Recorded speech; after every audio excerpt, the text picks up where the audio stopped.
இந்தியாவிலேயே வேறு எங்கும் இல்லாத அளவுக்கு வறட்சி நிவாரணமாக முதலமைச்சர் செல்வி ஜெயலலிதா தமிழக டெல்டா விவசாயிகளுக்கு 1613 கோடி ரூபாய் வழங்கியுள்ளதாக சட்டப்பேரவையில் தெரிவிக்கப்பட்டுள்ளது.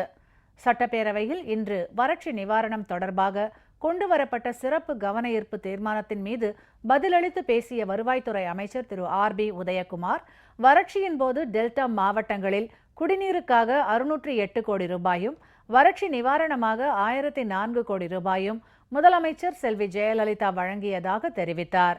இந்தியாவிலேயே வேறு எங்கும் இல்லாத அளவுக்கு வறட்சி நிவாரண உதவிகள் தமிழகத்தில் வழங்கப்பட்டதாகவும் அமைச்சர் குறிப்பிட்டார்.